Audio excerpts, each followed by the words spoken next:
अनाथ लड़की की प्रेम कहानी। भाग 8। गांव के पुराने शिव मंदिर के पास एक छोटी सी कुटिया थी। वह देखने में साधारण थी, लेकिन उसमें रहने वाली लड़की की आंखों में जो दर्द था वह असाधारण था। उस लड़की का नाम था साक्षी, एक 20 साल की अनाथ लड़की जिसकी जिंदगी संघर्षों से भरी हुई थी। साक्षी जब सिर्फ 5 साल की थी तब उसकी दुनिया एक भयानक सड़क दुर्घटना में उजड़ गई थी। माता पिता का अचानक चला जाना उसके लिए किसी बुरे सपने जैसा था जिससे वह कभी बाहर नहीं आ सकी। उनके जाने के बाद वह अपने मामा मामी के घर रहने आ गई, लेकिन वहां उसे कभी अपनापन नहीं मिला। साक्षी, ये बर्तन ठीक से नहीं धुले, मामी की कर्कश आवाज गूंजी। मुझे पढ़ाई करनी है मामी, मैं भी स्कूल जाना चाहती हूँ, साक्षी ने हिम्मत करके कहा।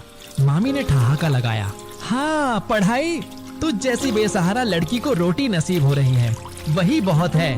मामा भी हमेशा उसकी बातों को अनसुना कर देते। वह घर के सारे काम करती, फिर भी उसे ताने सुनने पड़ते।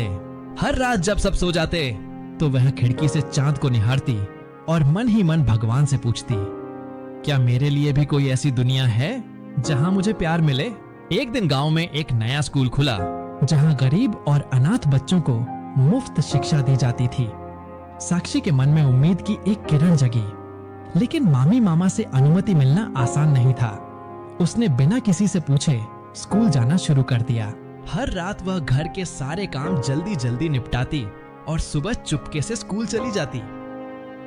पहले दिन जब वह स्कूल पहुंची तो उसके मन में डर था कि कहीं कोई उसे बाहर न निकाल दे, लेकिन वहां के शिक्षक शर्मा सर ने उसे देखकर मुस्कुराते हुए कहा, बेटा, पढ़ाई हर किसी का हक है, यहां तुम्हारा भी उतना ही अधिकार है जितना किसी और का। साक्षी की आंखों में नमी आ गई। वह पहली बार किसी से अपनापन महसूस कर रही थी। इसी स्कूल में उसकी मुलाकात अर्जुन से हुई। एक साधारण परिवार से ताल्लुक रखने वाला लड़का, लेकिन दिल से बेहद नेक। वह पढ़ाई में होशियार था और दूसरों की मदद करने में हमेशा आगे रहता था। एक दिन साक्षी स्कूल के बगीचे में अकेली बैठी थी। अर्जुन ने उसे उदास देखा और पास आकर बोला, तुम हमेशा इतनी चुपचाप क्यों रहती हो। साक्षी थोड़ी घबराई, लेकिन अर्जुन की आंखों में सच्चाई देख उसे भरोसा हुआ। उसने धीरे से कहा, मेरे पास उदास रहने के अलावा कोई और चारा नहीं है। मैं अनाथ हूँ, मामा मामी के घर बोझ हूँ। अर्जुन ने गहरी सांस ली और मुस्कुराते हुए कहा, बोझ?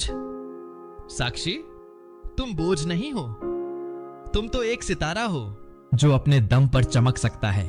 बस अपने ऊपर भरोसा रखो। उसकी बातों में इतनी सच्चाई थी कि साक्षी पहली बार अपनी जिंदगी में थोड़ी उम्मीद महसूस करने लगी। समय बीतता गया।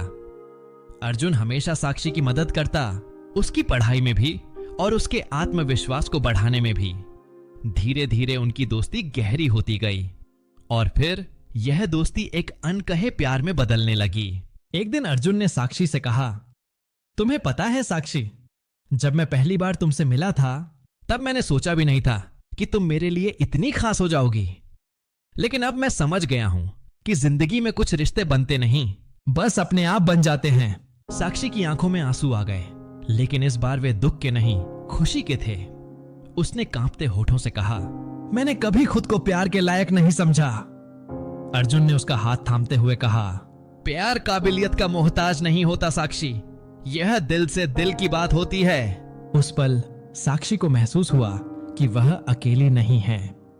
कोई तो है जो उसकी परवाह करता है, जो उसे समझता है।